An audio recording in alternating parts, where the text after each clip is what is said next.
It started as just another routine traffic stop, or at least, that's what Officer Karen Mitchell thought. She had been with the department for years, patrolling the same streets, pulling over the same people. But tonight, something was different.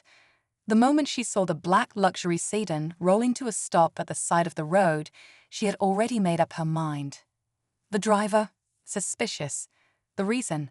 Well, that didn't really matter. Inside the car sat Olivia Carter, a well-dressed black woman in her 40s. She had just finished a long day at the state capitol and was on her way home, tired but content. That contentment vanished the second she saw flashing red and blue lights in her rearview mirror. Taking a deep breath, Olivia pulled over, already bracing herself for what she knew was coming. The officer's footsteps were sharp against the pavement as she approached the car. "License and registration," she said, her tone firm, almost dismissive. Olivia calmly handed over her ID, but as soon as the officer glanced at the name, her expression darkened. Instead of running the usual check, she leaned in. "Where'd you get this car?" the officer asked, her voice laced with suspicion. Olivia kept her cool. "It's mine. Is there a problem, officer?" Karen folded her arms. "Step out of the vehicle." "What for?" Olivia questioned, her patience wearing thin. "You're being detained," the officer snapped. "I don't have to explain myself to you." The situation escalated fast. Before Olivia could fully process what was happening, the officer was reaching for her cuffs. The accusations flew: stolen vehicle, forged documents, resisting arrest. Olivia tried to explain, but nothing she said mattered. Within minutes, she found herself in the back of the squad car, her hands bound, frustration boiling inside her. But Officer Mitchell had no idea who she had just arrested. Because Olivia Carter wasn't just another black woman on the road that night. She was a state senator. And the moment that truth came out, everything changed. The ride to the station was silent, but Olivia's mind was racing. She had faced discrimination before, but this was different. She wasn't just pulled over. She was treated like a criminal for simply existing in the wrong place, in the wrong car, with the wrong skin color. She sat still, her hands clenched, the cool metal of the cuffs pressing into her wrists.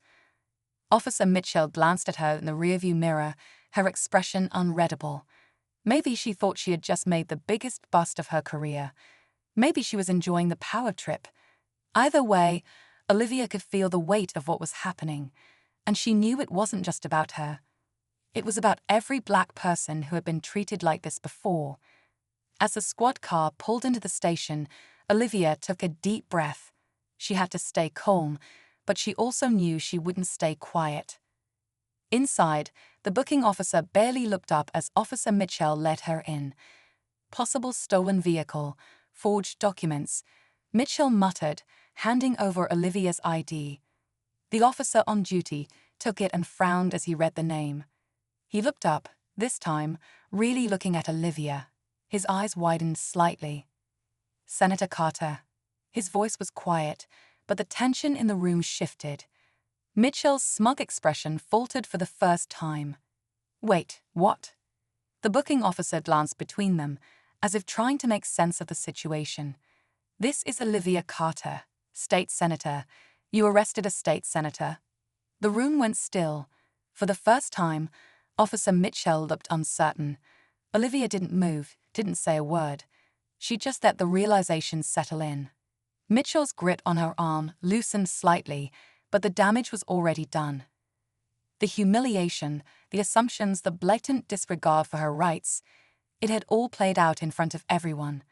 Now it was Mitchell who looked trapped. But Olivia wasn't finished yet.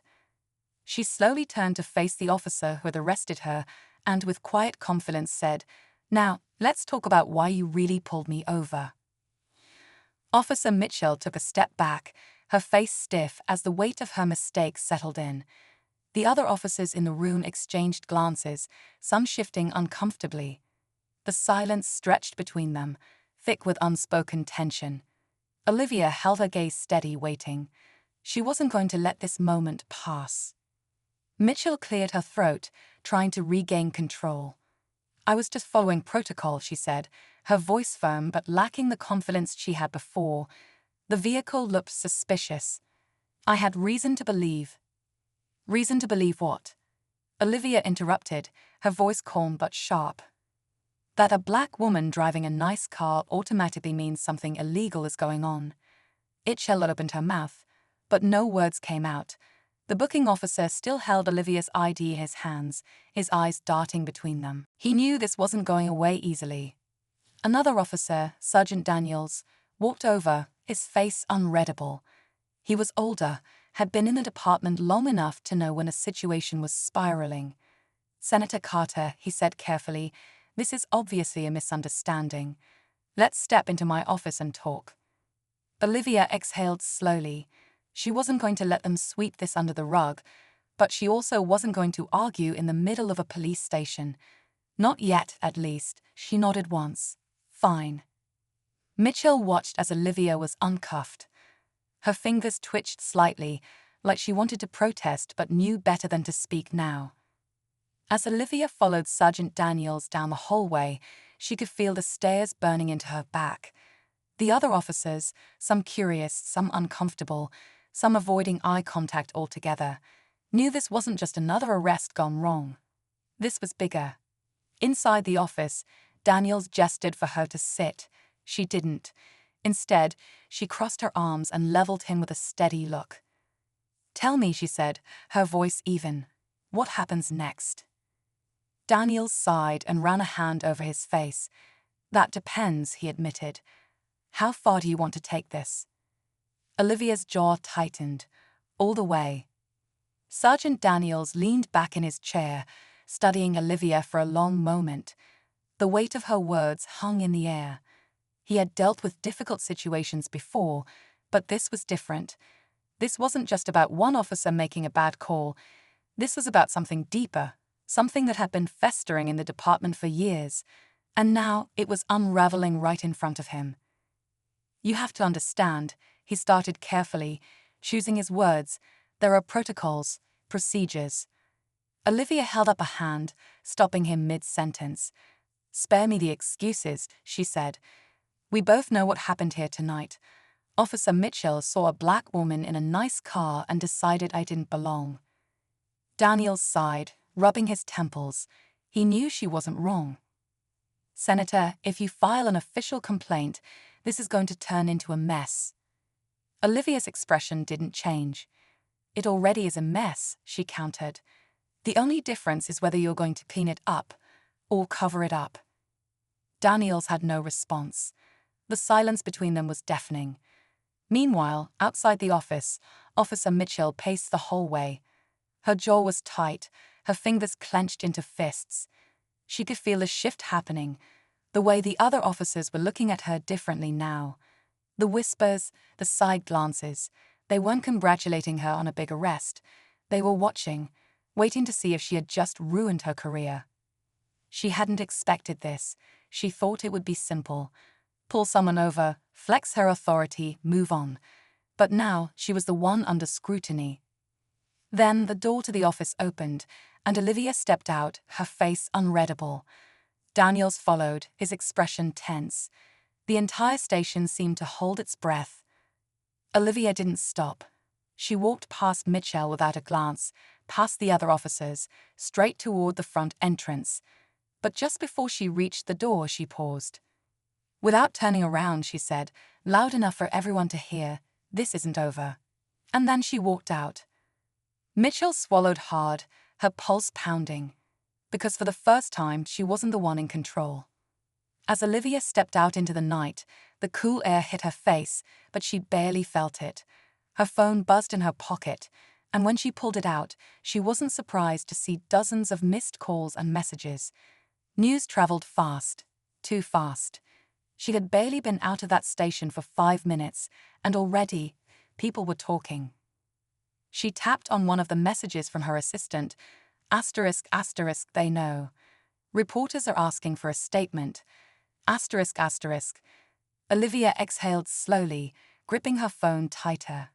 She knew this would go public, but she hadn't expected it to happen this quickly. She wasn't ready, not yet. Not until she had every piece of information she needed. Before she could respond, her phone rang. An unknown number. Normally, she would have ignored it, but something in her gut told her to pick up. "Senator Carter," a deep voice said on the other end. "You're making some powerful people very nervous." Olivia froze. The voice was unfamiliar, steady, and calm, but there was something underneath it. A warning. "Who is this?" she asked, keeping her voice level. A slight pause. Then, "Let's just say I know more about what happened tonight than you do. And if you think Officer Mitchell acted alone, you're not seeing the bigger picture." Olivia's pulse quickened. "What are you saying?" "I'm saying," the voice continued, "this wasn't a random traffic stop. And if you keep pushing, you're going to find out exactly how deep this goes." Click. The line went dead. Olivia stood still, her heart pounding in her chest. Whoever that was, they weren't just trying to scare her. They were warning her. And suddenly, the situation was far bigger than just one racist cop abusing her power. Back inside the station, Officer Mitchell sat in the break room, staring at her untouched coffee. Her hands were shaking. She didn't understand how things had spiraled so fast. But what haunted her most was a message she had received just minutes before. A simple text from an unknown number. Asterisk asterisk you did your job. Now keep your mouth shut. Asterisk asterisk. Olivia sat in her car, gripping the steering wheel, replaying the call in her head. Someone wanted her to stop digging. But that only meant one thing. There was more to uncover. She wasn't the kind of woman who backed down, especially when something didn't add up. She opened her messages and typed one to her assistant. Asterisk asterisk call the press. I'm making a statement first thing in the morning. Asterisk asterisk. Meanwhile, inside the station, Officer Mitchell was still staring at the message on her phone. Her stomach twisted. She thought this was just about a traffic stop, a bad call that got out of hand. But now, someone was pulling strings behind the scenes, and she had no idea who. Her career was already on thin ice. One wrong move, and she could lose everything. Then, her phone buzzed again. Another message. Asterisk asterisk we're watching. Don't forget who put you where you are. Asterisk asterisk. Her breath caught. Mitchell wasn't scared easily, but this was different. She had always believed she was in control, that her badge gave her power. But now she realized she was just another pawn. The next morning, Olivia stood in front of a crowd of reporters. Cameras flashed, microphones were raised, and the world was watching. She took a deep breath. "Last night, I was unlawfully detained," she began, her voice steady. "Not because I broke the law, but because of the color of my skin." Murmurs rippled through the crowd. She continued, "But this isn't just about one officer. It's about a system that protects people like her. A system that, as I've now learned, goes much deeper than I ever imagined." The reporters leaned in, sensing something bigger. "Someone doesn't want the truth to come out," Olivia said, holding up her phone. "I've received threats, but I won't be silenced." She paused, then looked directly into the cameras. "And Officer Mitchell, if you're watching this, I think you know exactly what I'm talking about." Across town, Mitchell watched the broadcast, her hands trembling. Her phone buzzed one last time. Asterisk asterisk you were warned. Asterisk asterisk. And then the power in her apartment cut out. Mitchell's breath hitched as the room went completely dark. The only light came from her phone screen, still glowing with that final message. She stood frozen, listening to the silence, her mind racing. Was this just a coincidence? A scare tactic? Or was someone about to make sure she never spoke? She grabbed her flashlight and moved carefully to the window. Outside, the street lights were still on. It wasn't a neighborhood blackout, it was just her. Her stomach twisted. This wasn't a warning anymore. This was a message. Meanwhile, Olivia sat in her office, scrolling through the flood of messages. Supporters, critics, news outlets, Everyone wanted a piece of the story. But one message stood out from the rest. It was from a private number. Asterisk, asterisk, meet me. I have proof. Asterisk, asterisk. Her heart pounded. It could be a setup. But if it was real, she had no choice but to follow it. She responded with one word. Asterisk, asterisk, where? Asterisk, asterisk. An hour later, she pulled up to a dimly lit parking garage. The air was thick with tension. A figure stepped out of the shadows. It was Sergeant Daniels. I shouldn't be here, he muttered, looking around. But you need to see this. He handed her a flash drive. Internal reports, complaints, the names behind it all. Officer Mitchell. She's just one piece of a much bigger operation. Olivia swallowed hard, gripping the drive. Why are you giving this to me? Daniels hesitated. Because I signed up to protect people, not cover for corruption. But you didn't get this from me. And with that, he disappeared into the night. Back at her office, Olivia plugged in the drive, watching as document after document loaded onto her screen. Her stomach turned. It was worse than she imagined. Names of officers, higher-ups, even city officials, proof of a system designed to protect its own at any cost. Mitchell sat in the dark, staring at her phone, realizing the same truth. She was never in control. She was just another tool in a machine much bigger than her. And now that machine was crumbling.